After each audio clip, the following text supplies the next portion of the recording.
Assalamualaikum warahmatullahi wabarakatuh.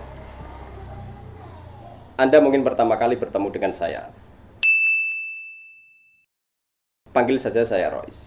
Di sini saya akan menjadi host dari sebuah acara, yaitu sebuah podcast. Saya mewakili dari rekan-rekan untuk membawa narasi dari peristiwa KKN yang kita laksanakan di suatu daerah, tepatnya di Kabupaten Semarang, Kecamatan Beringin, terletak di Desa Wiru. Pada kesempatan ini saya akan mewawancarai dari ketiga divisi, dari dua kelompok tentunya, dari dua posko 127 dan 128. Ketiga divisi tersebut dari divisi kependidikan, divisi keagamaan, dan divisi UMKM.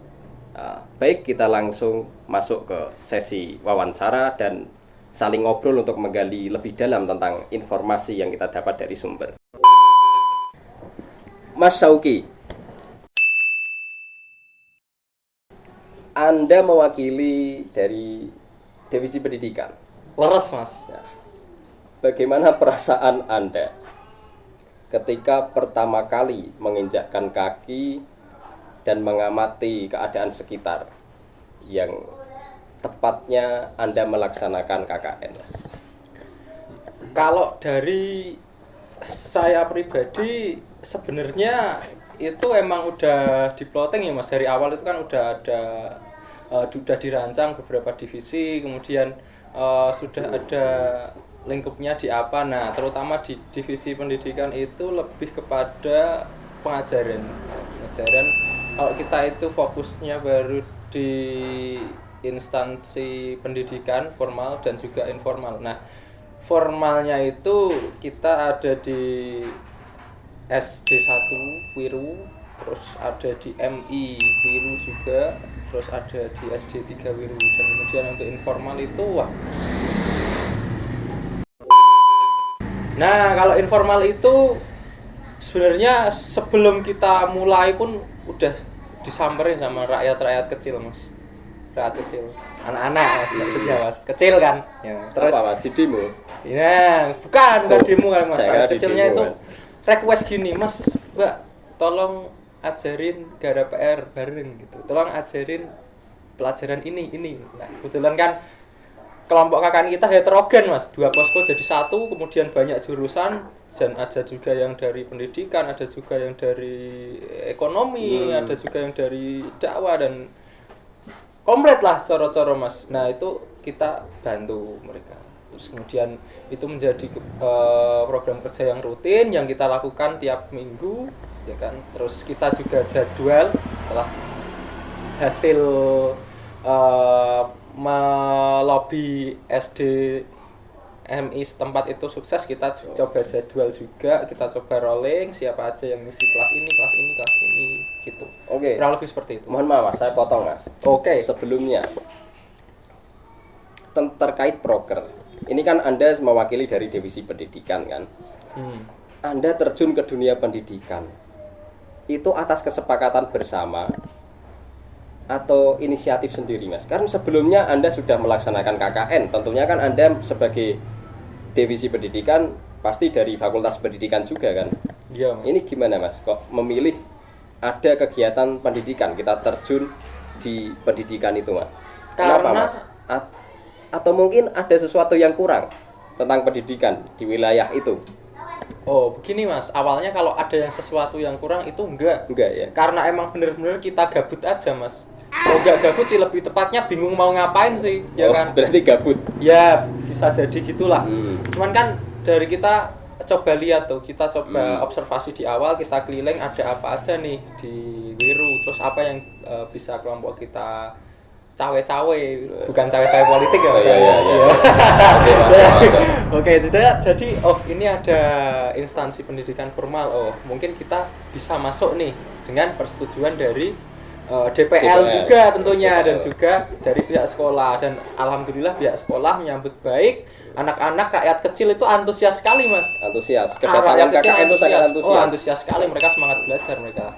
terutama ada Mungkin bosen mereka Mas melihat guru-guru yang betul. sudah mulai sepuh kan. Betul. Melihat Terus- mas-masnya yang tampan-tampan ini Nah. kan sama mbak-mbak yang cantik-cantik kan juga Betul, Mas. mungkin itu faktor mereka semangat ya anak-anak ya. Ya. Di lain di pendidikan instansi yang formal, apakah juga terjun ke yang informal seperti misalnya ke TPA kan juga termasuk itu kan juga pendidikan juga kan Mas? Dinia, Betul, terus Mas. les, tadi kan les itu juga Tepat kan sekali. termasuk. Nah, kalau informal itu yang divisi pendidikan itu handle yang di les aja. Nanti kalau TPQ dan TPA setempat itu nanti lanjut ke divisi keagamaan. Ini lanjut aja ya Mas kalian. 2,000 years later. Monggo Mbak Miracle silahkan Anda masuk. Oke, terima kasih. Bisa disapa ke penonton semua.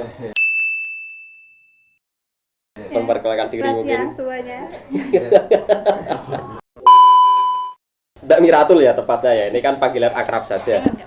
Anda setelah melaksanakan KKN di Desa Wiru, gimana sih Mbak perasaan panjenengan itu? Perasaannya senang.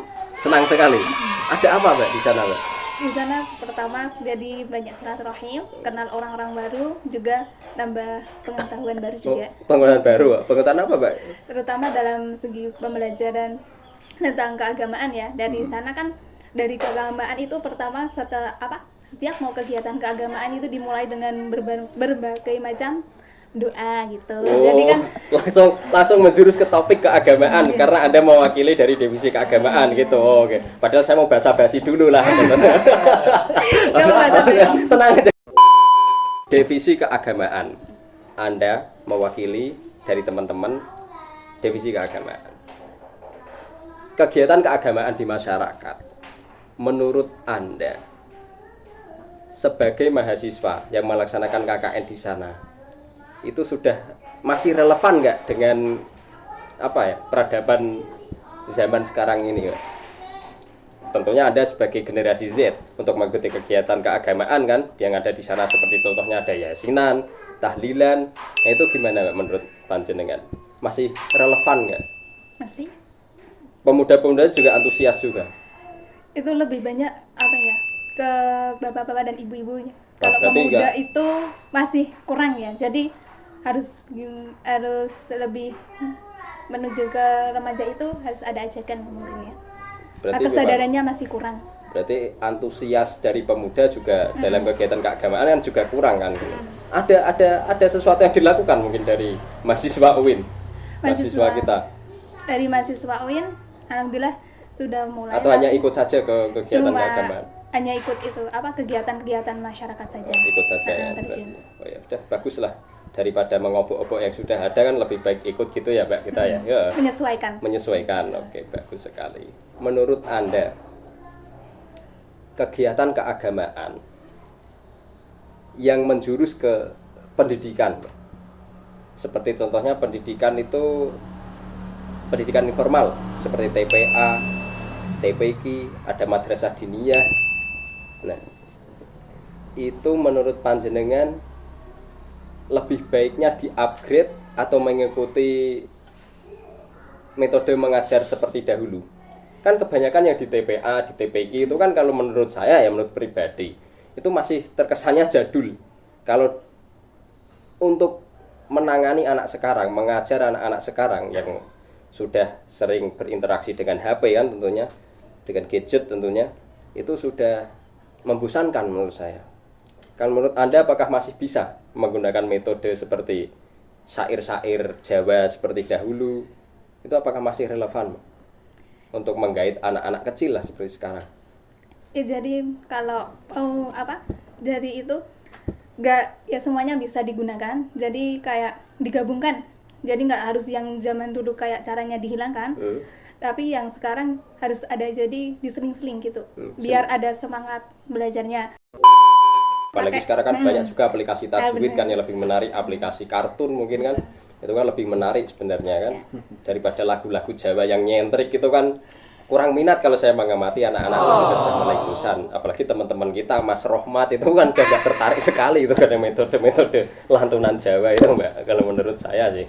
Nah, Anda kan divisi keagamaan kan tadi menyarankan atau mengkombinasikan kan biar satu kebudayaan atau nyentrik lah istilahnya, nyentrik teknik mengajarnya orang terdahulu itu tidak tergerus zaman, hanya hilang begitu saja, tapi diselingi juga pakai media.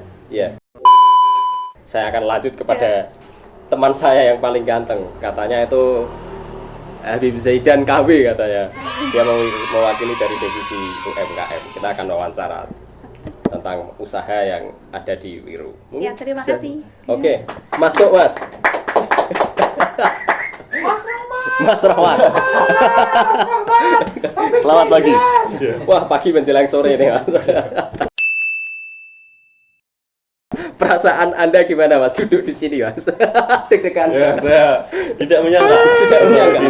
Tidak menyangka apa Mas? Tidak menyangka menjadi apa? Korban dari teman-teman. Ketika saya mengamati tentang UMKM ya. Ya. Anda kan sebagai tentunya divisi UMKM Yang tentunya kan mewakili. Ya. UMKM sendiri itu apa sih Mas? UMKM itu?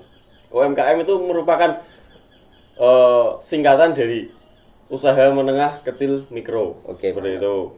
Nah, Kebalik gak sih? Kebalik gak?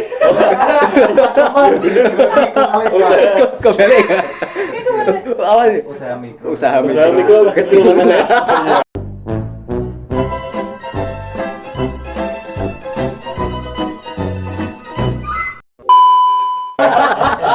Oke, terima kasih. Oke.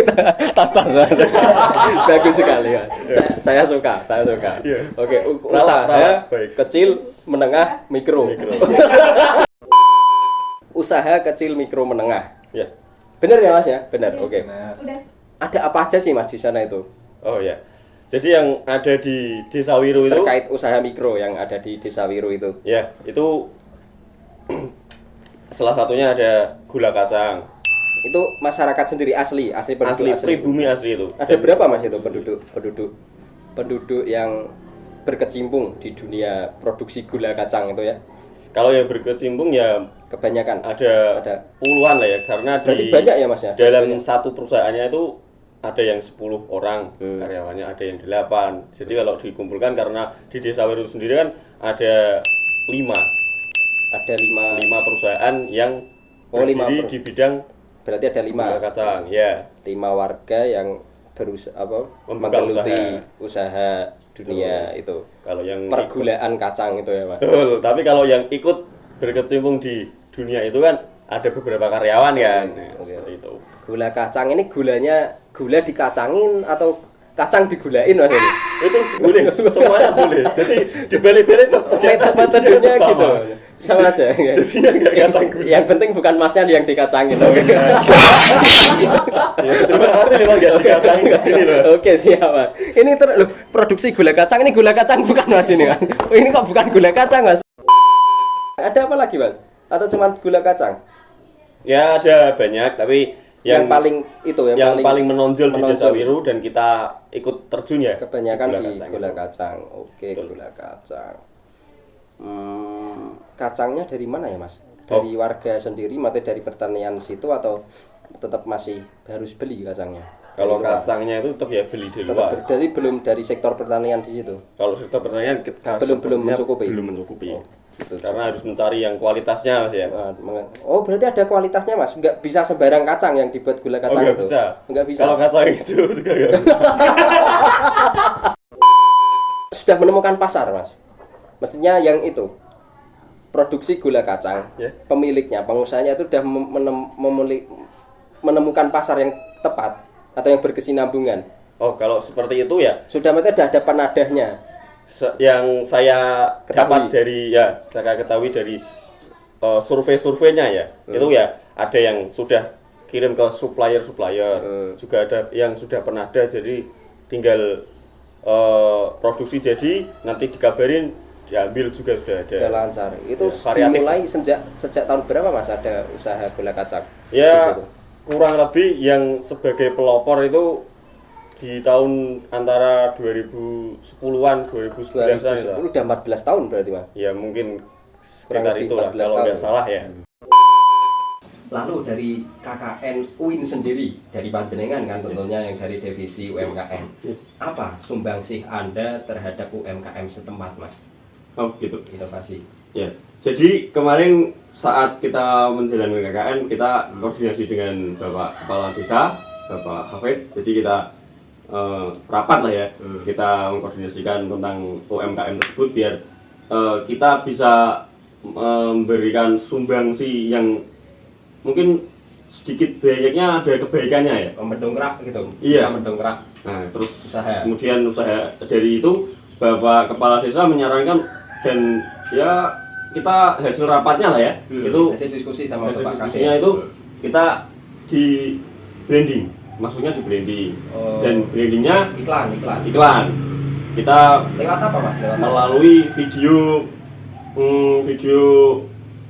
profil desa seperti itu, semacam potensi desa begitulah. Potensi desa. Iya.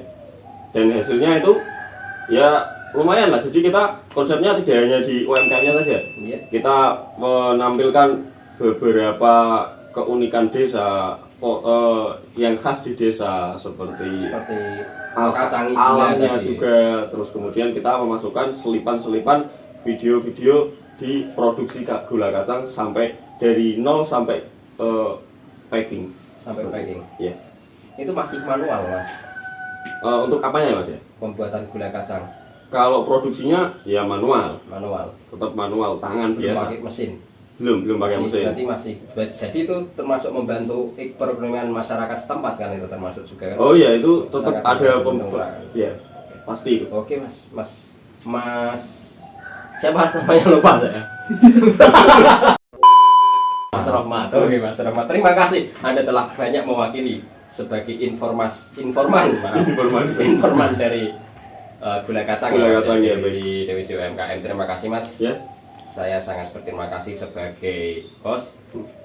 Ini bisa saya lanjutkan mungkin closing. Baik. Ya, terima kasih Mas. Nah, itulah tadi teman-teman sekalian yang sudah menyaksikan, dan terima kasih banyak kepada kalian. Tadi itulah beberapa paparan informasi dari kegiatan kami KKN di UIN Wiro Beringin Kabupaten Semarang. Nah, karena Anda semua sudah mendapatkan 3 sumber informasi dari 3 divisi di pendidikan, keagamaan, dan UMKM, saya akan membuat closing penutupan dari acara ini. Nah, silahkan Mas. Oke. Mas Saya lagi.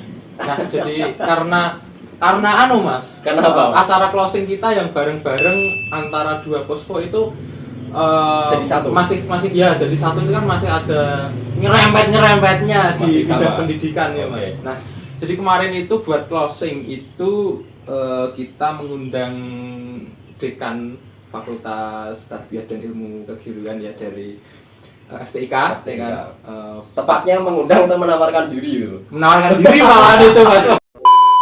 Dari kami bisa menawarkan sosialisasi itu tadi. Kebetulan ada Pak Mansur, beliau sanggup untuk mengisi, dan akhirnya kita terjadi sosialisasi yang kita garap bersama antara 2 posko. Alhamdulillah partisipannya sangat banyak sekali ya kemarin itu.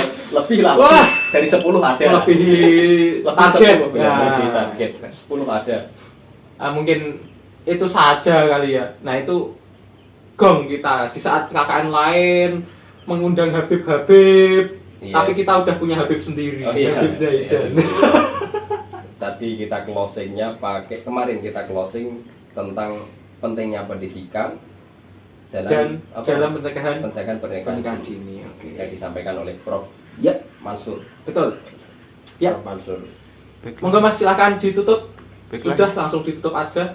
Saya tutup ini. Ya, Oke. Bisa. bisa, silakan. Ya, itulah beberapa paparan kisah yang sangat menginspirasi bagi kita semua. Semoga Amin. manfaat Amin.